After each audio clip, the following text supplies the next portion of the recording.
Hello, I'm Lorene Mills, and I'd like to welcome you to Report from Santa Fe. Our guest today is Stephen M. Gower, author and public speaker extraordinaire. Welcome to our show. Delighted to be here. Well, we're especially glad to have you. We snatched you away from a law enforcement conference in Albuquerque where you're speaking on what do they see when they see you coming in the relationship between integrity and perception. Yes. So I found this topic absolutely fascinating, and I'd like you to tell us a little about your background and then how you got into this perception work. Well, I think the first thing we need to make clear to your audience, and it may not be necessary to make it clear, but I'm not from around here. I am from Georgia. I live in a little hamlet called Toccoa. Toccoa is 100 miles northeast of Atlanta and only 7 miles from South Carolina and only 30 miles from North Carolina. So I'm a mountain boy, and I speak like a mountain fellow would. I've been speaking all my life. I was born in that little town. I went to Mercer and Macon and Emory in Atlanta, and then returned back to Toccoa and have done more than 5,000 presentations in my life. A neat little thing about my life is my mama was a private speech teacher. And when my friends would go home during after school hours, their mamas would be teaching chopsticks and Chopin, and my mama would be teaching public speaking skills. So I knew at a very early age that it was important to be able to express oneself. I learned at a later age how important it was that we factor perception into our leadership and communication equations. So my appreciation for presentation skills preceded my appreciation for the awesome impact of perception. Now, I know that you've done a lot of work with presentation skills. Let's just take a little detour there and talk about that, because you have taught presentation skills, and you have the most delightfully titled book about the butterflies. Yeah. Give us the name of the book and then what butterflies you're referring to. Well, you have a precious memory. I've written 2 books on delivery and content in relationship to presentation. One is called Celebrate the Butterflies. That is probably the better known book. And the other is called The Missing Links, and that's spelled Lynx, L-Y-N-X. I do a lot of writing with my books with animals. And it has to do with a presentation system for high school students. The fundamental thing I like to say, and I appreciate you inviting me to talk about presentations for a moment, is I like to demyth something. I am nervous every time I speak. 5,000 presentations and you're still nervous? Yes, ma'am. I think the channel that nervous energy and make it work for you rather than eliminate it is the issue.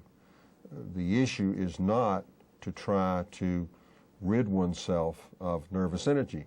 I tell a story that at our home we used to have a long driveway with impatiens flowers, and butterflies would hover over those flowers. And the toddlers would try to kill them and put in a jar. The teenagers would ignore them, and the adults would celebrate them. Well, we have 3 different reactions to the butterflies that float around in our tummy. And that is, we can try to get rid of that nervous energy, like the toddler. We can try to ignore it, like the teenager. Or we can learn how to celebrate it, ooh and ah at it, like the adult would the regular butterflies. And so that's what I've learned to do. But I am nervous every time I speak. Now, I'm not very nervous now. I think that's a tribute to you. But when I'm in front of a large audience, and I'm in front of many large audiences, I find my nervousness working for me rather than against me. And one trick that I've learned is to become so familiar with my information that I do not have to use notes. So familiar with my audience that I allow my eyes to service their journey. And so familiar with the fact that confidence is not something you find, it's something that finds you, and it's something that finds you when you're looking for something else. If I can keep those things in the back of my head, then my nervousness works for me, and I think it will for your audience as well. Well, they say that the general public would rather die, face certain death, than have to do any public speaking. So how do you, if you're coming in, if that's the perception most people have of public speaking, how do you get them even over the first hurdle? Well, the first thing to do is to quit worrying about what other people are thinking. The reason I reached that point is I started inquiring what other people were thinking about me when I was speaking. And I found out in a large case they were not even thinking about me. So I think we inflate how much time and energy people give to our presentation technique to start with. And I think if we can view confidence as something that we can't find but will find us when we pay the preparation price, and quit worrying about what other people, the way you feel about me is not going to control me unless I cooperate with that. So I have to take some responsibility for my own feelings. And even if someone doesn't like the way someone else speaks, I don't think that's the reason that someone ought to be involved in self-flagellation. It is essential that presentation skills be celebrated. And one problem we're having in our country is we don't teach speaking in public early enough in the system. We're waiting until college, and sometimes not even in college, to teach presentation skills. So it makes sense that people would feel uncomfortable. The advantage I had is my mama taught it to friends of mine when I was 8 years old. So the education system needs to be touching this issue much more rapidly and much more vigorously than it is. Well, the other advantage you have is that Southern skill, that wonderful warmth and communication that you Southerners have. So we know you're not from here, but it's fine with us. It's But fine I'm with glad us. to be here, and I'm delighted that you and I and Paul are going out to eat in a little while at one of your fine restaurants. Oh, here. yes, you'll love Looking Santa forward to Fe. that. And you hadn't seen snow, and here was No, ma'am, oh, I wow. almost tripped coming in. I want to go back to perception, because you've done all this leadership work in many areas, in government, in human resources, in veterans affairs, in law enforcement, in health care. And one of the main messages that you get across that I find really so unusual is the relationship between perception and leadership. How does not making our perceptions conscious, our own self-perceptions and the perceptions we have of our audience, how does that work? How is that a function of leadership? Well, the first thing we have to understand is that leadership is not management. That leadership is what I call process, whereas management is event. That leadership is communication centristic, where management is control centristic. So I'm going to focus my comments about factoring perception into the leadership equation. If I am to create an environment of encouragement for the people who work with me, that's a key word, with, as opposed to for. If I am to service the journey of the people who work with me, then I must learn to factor perception into my leadership equation. And quite simply, I must ask, what do they see when they see me coming? I must make perception my business. I must recognize full throttle that how another person perceives me is my business. And that really involves 5 sub-issues. Can I get into those? Yes, please. The first sub-issue it involves is the fact that I am always, and you are, always sending out messages. In your vernacular here, the microphone and the camera is always on. We are always sending out images to the people who work with us. The second thing that we must understand is when we try to communicate with people, we do not all speak the same language, even if we all speak English. The third thing we have to remember is we do not run from the same starting point, nor do we even learn at the same pace. But what I really think is important is the concept of what I refer to as the thatch. I think when it comes to perception, we have to remember that people, it's so interesting to me as I look at your hair, I just keep thinking of my wife because her hair is just like your hair, that same precious color. We have to understand that the people who perceive us don't perceive us from underneath glass houses or brick habitats or stucco dwellings. They perceive us from underneath thatch huts, their thatch, their accumulated mown fescue. Just like when you cut grass, it forms a turf at the bottom that informs and influences the growth or lack of it of future grass. So you and I have thatch. The weekly reader that I used to get would tell me that people in third world countries lived in thatch huts. So I've written a little poem that goes something like this. I am a tale of thatch, and in my heart I wear a patch. If you want to know what it's like to be like me, then you must first see what I see.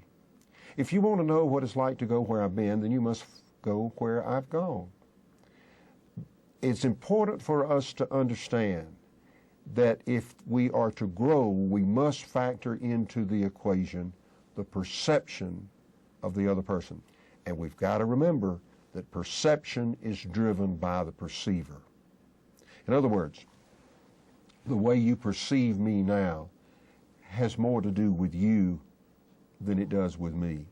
And if I'm to create an environment of motivation where you want to push your own motivation button, then I must somehow learn how to factor in your perception. Doesn't always mean that I need to flex or change in response to that perception, because sometimes there will be internal mandates that I have that I do not want to violate, and I will not violate.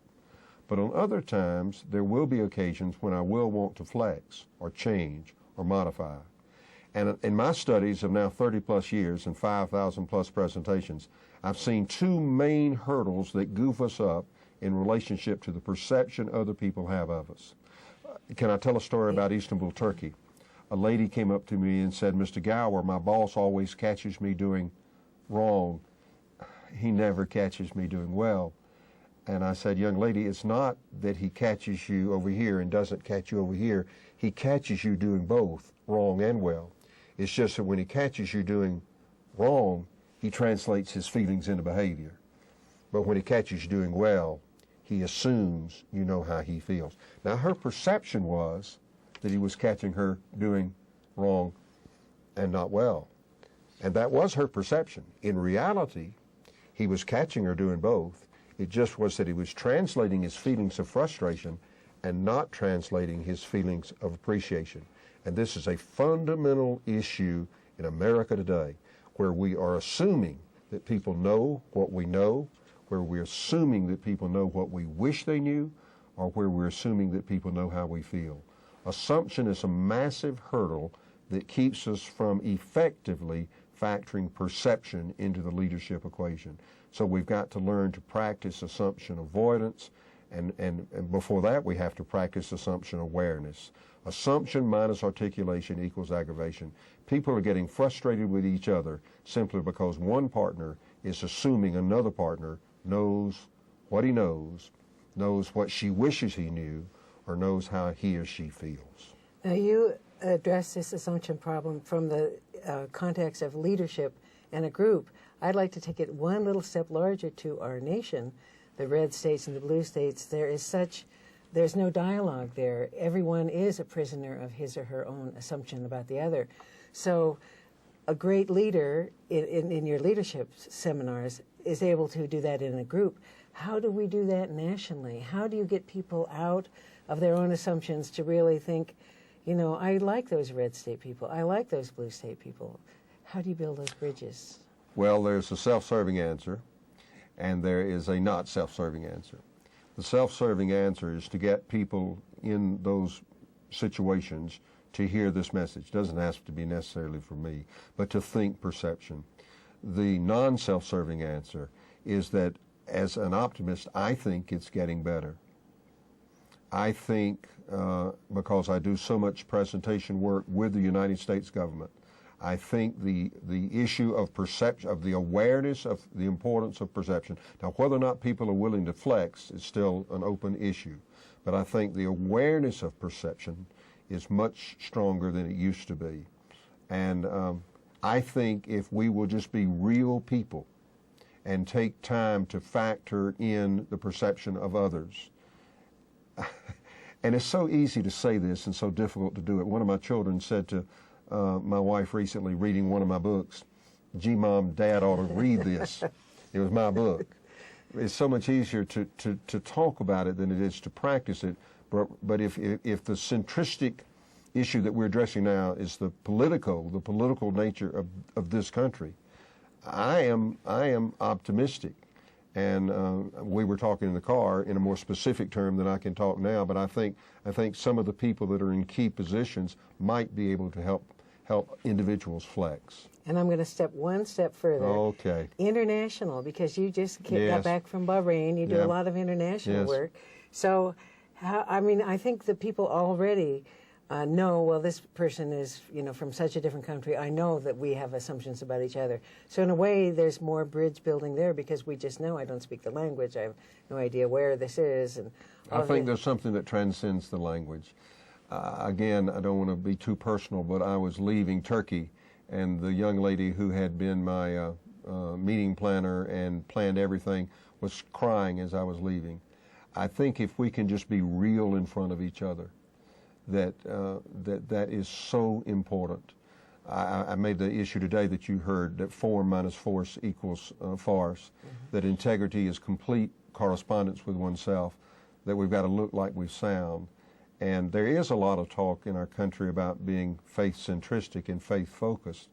And for me, my gifts come from him, and my ability to be real comes from him. I don't think there's any way to separate that from the issue.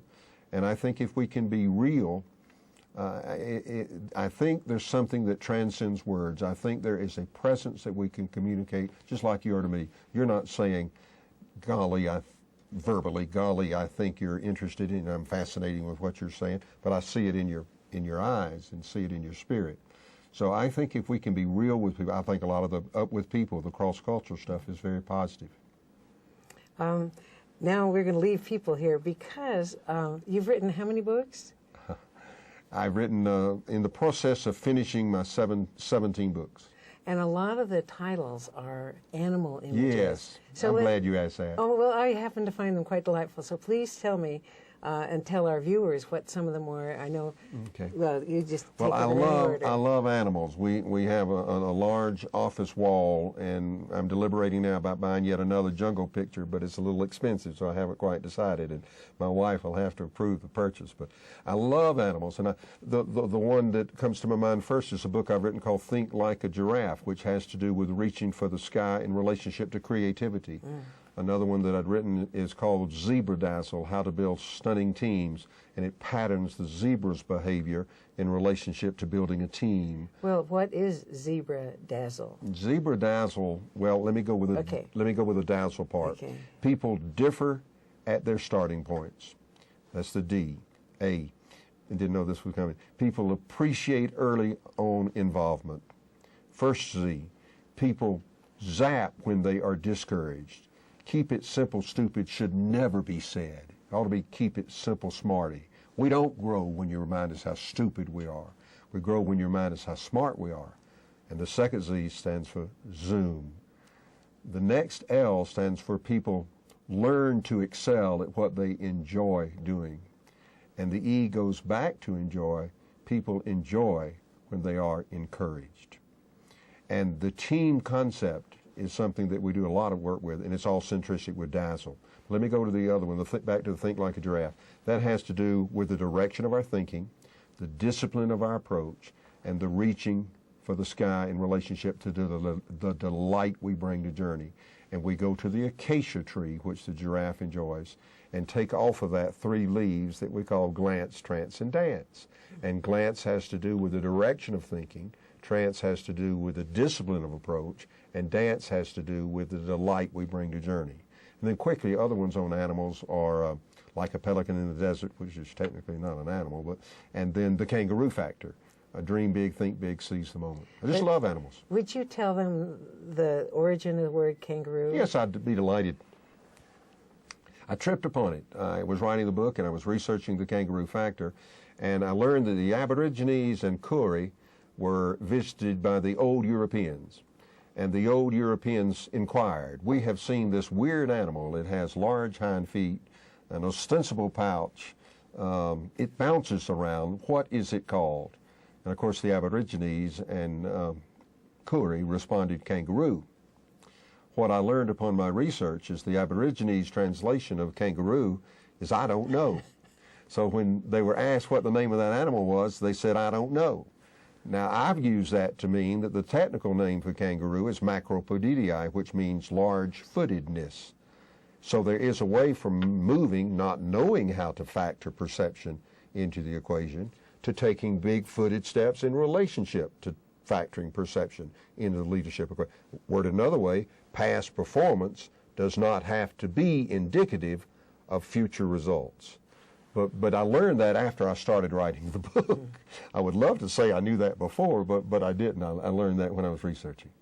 And you have 2 books that are to do with presentation skills. Yes. And what are you working on now?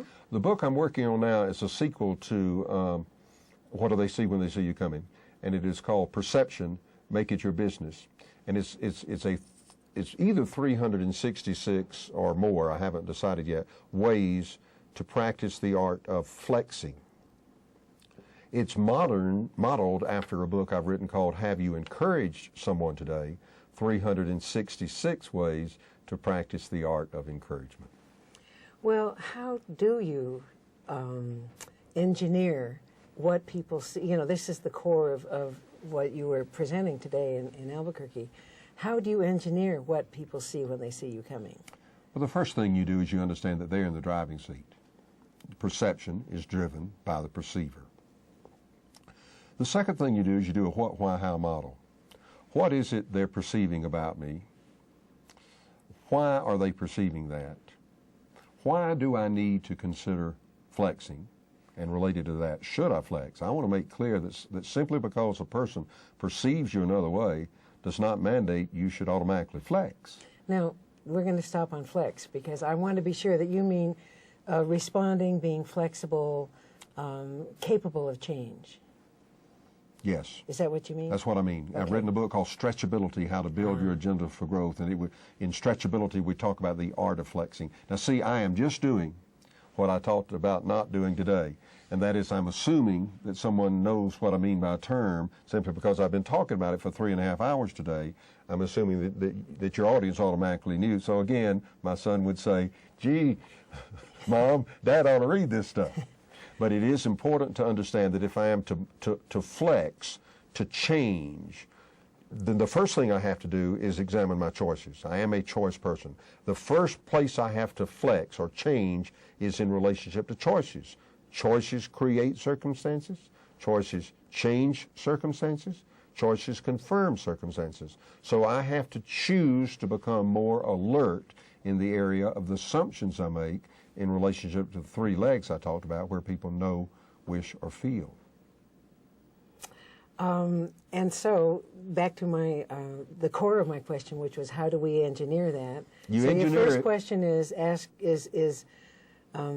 trying to read how they're taking you, how they're perceiving you. The first thing you have to do is to ask yourself the question, are you willing to flex? Mm-hmm. After you understand that the whole perception dynamics is being driven by the perceiver.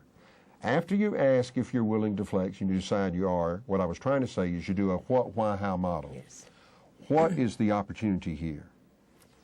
Why do I have this opportunity? Should I take advantage of this opportunity? How do I mold? The area of my expertise is in the area of encouragement. Many of us are not flexing, changing appropriately in encouragement because, number one, we're assuming that other people know that we do appreciate them. And the number 2, if we get over the assumption hurdle, we are violating the generalization hurdle. We're not keeping our encouragement specific. Keep it specific somehow. So in a 3-part answer to your question, you recognize perception is driven by the perceiver. Number 2, you ask yourself whether or not you're willing to flex, whether or not you should flex. You say, what is my challenge here? Why is it a challenge here? How do I do it? You come up with a what, why, how model. You cannot do it if you don't get over the 2 hurdles of assumption and generalization. So for our normal viewer who has been following this, what are 2 or 3 sentences that you can send them out into the rest of their day holding these thoughts about perception and assumption? The first thought I would send to them is that you cannot give what you do not have, and you will give what you do have. And if you think you've been insensitive to someone in your family or someone in your community, if you think assumption has got hold of you and you've been more vigorous over here when the issue is confrontation and less vigorous over here when the issue is affirmation, then the first thing you have to understand is you can't give what you don't have. And service is a verb, and you've got to be willing to service your journey. There's no way you can encourage someone else if you're totally discouraged. So you've got to drive gently with yourself and take care of yourself. Remind yourself that past performance does not have to be indicative of future results. For goodness sakes, tell yourself that no one is normal. I don't know how much time we have, but I certainly would like to be leveling with our audience and let them know that I suffer from obsessive compulsive disorder and bipolar depression. And I had a lady recently say, I'm just amazed that you can function so well and be so normal. And my wife was there, and she calls me Stephen, and my wife said, well, Stephen can function well, but he certainly is not normal. And the point I'd like to make as you try to factor perception into your equation is be patient with people. No one is normal. We don't all speak the same language, even if we all speak English. We run at different paces and have different starting points. So I would say to be patient with yourself and to keep asking yourself, are these two hurdles getting in my way? Assumption and generalization. The antidote for assumption is to practice assumption awareness and assumption avoidance. The antidote for generalization is to keep it specific somehow. And one little innuendo I'd like to make here is in our culture, we even have trouble receiving compliments. And many times an insecure partner goes a long way to get the courage to compliment us, and we just shrug it off. Sometimes the grandest gift we can give somebody, talking about perception, the grandest gift we can give somebody is our capacity to receive from that person. And we might ought to start with receiving compliments more authentically. Well, I'd like to compliment you on a very tantalizing show. Our guest today is Stephen M. Gower, who is the president of the Gower Group and who is a member of the, what do you call it? The National Speakers Association. Right, who's traveling all over the country and the world giving speeches about leadership and perception. Thank you so much for being with us today. Thank you. And I'd like to thank you, our viewers, for being with us today on Report from Santa Fe.